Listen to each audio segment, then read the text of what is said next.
Everyone welcome to my channel. मैं Neeta Singh YouTube channel Neeta की ज़िंदगी में आप सभी को स्वागत करती हूँ। तो मेरा न्यू ब्लॉग शुरू हो गया है गुड आफ्टरनून में। और अब देखिए मेरा न्यू ब्लॉग में क्या आप सबसे बातें करती हूँ, क्योंकि इसमें ब्लॉग में मैं ज़्यादा बात कर रही हूँ आप सभी से कि जैसे हमारे समाज में हो रहा है, जैसे हमारे घर में हो रहा है, बस मैं उसी पर चर्चा कर रही हूँ एवरीवन। दूसरे पर नहीं चर्चा कर रही हूँ, बस खुद के ऊपर मेरे जो समाज में आसपास को सुनने के देखने के लिए मिल रहा है, बस मैं उसी पर ही चर्चा करने वाली हूँ। आज भी मैं चर्चा करूँगी आप सबसे। और कमेंट में राय दीजिएगा कि मेरा जो ये बात होता है जो भी आप सबसे, वो कैसा लगता है, आप सबको अच्छा लगता है, बुरा लगता है, जो भी हो प्लीज़ आप कमेंट में बताइए कि मेरा ये जो मैं बात रखती हूँ आप सबके सामने, तो आप सबको सुनकर कैसा लगता है, अच्छा लगता है या बुरा लगता है। तो आज मैं बात ये रखने वाले हूँ एवरीवन कि हमारी जैसा भी स्थिति हो, पर हमको घबराना नहीं चाहिए। अपनी जो एक होता है ना हिम्मत, हिम्मत को कभी टूटने नहीं देना चाहिए और उसको बरकरार रखना चाहिए, लेकर चलना चाहिए। पर हमारी क्या होता है, घर में हो, समाज में हो, कि हम अपनी स्थिति परिस्थिति या हमारे ऊपर कुछ भी संकट होता है, कुछ भी परेशानी आता है, तो हम घबरा जाते हैं। हम घबराते इसलिए हैं एवरीवन कि जब हम सही होते हैं, जब हम ठीक रहते हैं, जब हमारी स्थिति सही रहता है, वहाँ हम किसी को नहीं खोजते हैं। वहाँ पर अभी अभी देखिए गर्मी कितना पड़ा, लाइट नहीं हमारे घर में। जब हम सही रहते हैं, हमारी स्थिति सही रहता है, तो हम किसी को नहीं पूछते हैं। हम अपने आप में मगन रहते हैं, अपने घर में हो या हमारे समाज में हो, हम वहाँ मगन रहते हैं, वहाँ हमारी किसी की ज़रूरत नहीं होती है। जब भी हम कमज़ोर पड़ते हैं ना, तो हमारी जो उंगलियां है हमारी फैमिली पर, हमारी जितनी रिश्तेदार है उस पर, या हमारे समाज की जो आसपास की पड़ोस जो नज़दीक नज़दीक लोग होते हैं, उन पर हमारी उंगलियां उठने लगता है कि देखो ना मेरे साथ ऐसे हुआ, पर वो हमारे घर पूछने के लिए नहीं आया। मैं तो इस स्थिति से जूझ रही हूँ, कभी हमसे वो पूछा ही नहीं। हमसे देखिए मेरी फैमिली में ऐसे हैं, हमारे से मुंह मोड़ लिया, आज तक हमको समझा ही नहीं। तो यही तो हमारी गलती होता है एवरीवन। इसी जगह हम गलती कर बैठते हैं। पहले पहले हम नहीं सोचते हैं कि घर है, फैमिली है, परिवार है, या हमारे आसपास के खुद की पड़ोसन सब है, एक दूसरे को दर्द, इस भले हम कुछ नहीं और कर सकते हैं, कम से इतना तो हम पूछ सकते हैं कि आपकी हालात किस तरह से हैं, आप कैसे हैं। पर आप कहीं कहीं देखे होंगे, बहुत सारे ऐसे लोग होंगे, बहुत सारी फैमिली सब होंगी, किसी के किसी से मतलब नहीं है, बस अपना से खुद से मतलब है। हम खा लिए पी लिए, हमारे घर में खुशहाली है, बहुत अच्छा है। दूसरे घर में दुख पड़ा है, चाहे परेशानियां, उससे हमको कोई लेना देना नहीं है। यही हमारी समाज की कमजोरी है, यही हमारी परिवार की कमजोरी। हमारे परिवार में कुछ भी हो रहा है हम नहीं समझ रहे हैं क्या हो रहा है। घर में हैं, अपना ही फैमिली हैं, भाई भाई हैं, बेटा बाप हैं, बेटा किस स्थिति से गुजर रहा है, बाप किस स्थिति से गुजर है, बेटों को पता नहीं है। और बाप के भी पता कहीं कहीं नहीं होता है कि हमारे बेटा और हमारे बहू, हमारी फैमिली, हमारे बच्चे किस हालात से रह रहे हैं, उन लोग भी को पता नहीं होता है एवरीवन। तो ये सब हमारी समाज को कहिए, चाहे हमारी रिश्तेदारी को कहिए, चाहे हमारी घर फैमिली को कहिए, ये सब हमारी कमजोरी, एक इंसानियत के नाते इसको कमजोर किया कम कहेंगे हम।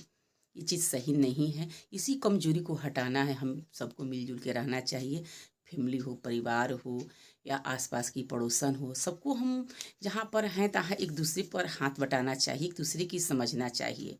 और कुछ नहीं कर सकते कि हेल्प के रूप में, कहते हैं ना कि भगवान इंसान को फरिश्ता बनाकर भेजते हैं। भगवान खुद चलकर नहीं आते, ऊपर वाले खुद चलकर नहीं आते, एक इंसान के रूप में वो स्वयं आते हैं। तो इंसान कैसे होगा, जब हम किसी से लगाव उस तरह के रखेंगे, उस तरह से हमारी प्रेम मोहब्बत रहेगी, तब तो हमारी स्थितियाँ, चाहे कुछ भी हमारी हालात हो, हमारे घर में कुछ तरह की दिक्कत हो, तो एक दूसरे को इंसान के रूप में कोई खड़ा रहेंगे। तो पहले खुद को बनाना होगा। जब हम खुद को बनाएंगे तभी हमारी सब हालात सही होगा। और सुख दुख तो आते जाते रहता है, कभी कम कभी बेसी, हर इंसान के ऊपर होता है। घर की मुखिया चोर हो, उस घर की क्या विकास होगा। जिस घर की मुखिया छली हो, कपटी हो, स्वार्थी हो, उस घर की कभी विकास नहीं हो सकता है। मुखिया का मतलब आप समझ सकते हैं, जो घर की मालिक एक मेन मेंबर होता है, घर की एक सदस्य मेन मेंबर बनाया जाता है। 2 4 5 6 7 8 10 जो होता है सदस्य, उसमें एक मेंबर लोग होते हैं जिन पर पूरी फैमिली की नाज होता है। अगर वही चोर निकल जाएंगे, वही स्वार्थी निकल जाएंगे, तो घर के विनाश होने में कोई नहीं रुक सकता है। और एक बात और भी है, जिस घर में सबसे ज़्यादा लड़की की चर्चा होते हो, जिस घर में सबसे ज़्यादा लड़की की चलती हो, उस घर को टूटने में और बर्बाद होने में तनिक सी देर नहीं लगता है। क्योंकि मैं आंखों देखा कह रही हूँ, मैं खुद से महसूस की हूँ। सबके पास भगवान सबकी लड़की, तो मैं भी लड़की हूँ। मैं 7 बहन थी, आज ही मेरी 5 भाई की लड़की है सब। लेकिन मेरे घर में कभी लड़की की नहीं चली है। हम लोग खुद से उठाकर कोई चीज़ दूसरे को नहीं दिए, क्योंकि हमारे घर में मेन मेंबर और मेन मुखिया हमारे मम्मी पापा थे, यानी हमारे बाबूजी और माँ थी। हम लोग बाबूजी माँ थे बोलते थे एवरीवन। तो मेन मुखिया जो है ना, वो सही होना चाहिए, तभी हमारे घर की विकास होगा। और समाज में जो होता है ना, निंदा करने वाले लोग बहुत कम होंगे ना, वह समाज की ज़्यादा विकास होता है।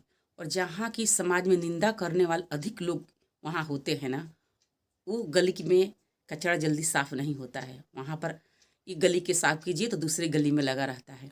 आप देखे होंगे हमारी गली नली पास हो जाता है, फिर भी हम मोहल्ले वाले बोलते हैं ना कि बीचे बीचे गली निकालो, मैं अपने तरफ नहीं निकालने दूंगा। वो बोलता है मैं अपने तरफ नहीं निकालने दूंगा। बीच बीच में गली लोग निकलवा देते हैं। क्यों निकलवा देते हैं? उससे क्या होने वाला है? लेकिन हाँ, उससे हमारा जो एक मसरफ होता है समाज की, वो बिगड़ जाता है। हम चाहेंगे कि रिक्शे वाले को लेकर आए, टेम्पू वाले को लेकर आए। बीच में गलियाँ होती है तो हमारे टेम्पू वाले, हमारे रिक्शे वाले नहीं आ पाते हमारे दरवाजे पर। तो जो 2-4 लोग होते हैं जो कि निंदा करने वाले समाज में, तो समाज हमारा बिखर जाता है, खराब हो जाता है। उसी तरह हमारा घर होता है, जो घर के मेन मेंबर होते हैं लोग, उनको सही होना चाहिए, उनको स्वाभिमानी होना चाहिए, उनको सच्चा होना चाहिए। वो अपने फैमिली को निस्वार्थ भाव से सबको देखना चाहिए। बेटी हो, बहू हो, लड़का हो, लड़की हो, पोता हो, पोती हो, नात हो, नातिन हो, सबको एक भाव देखना चाहिए।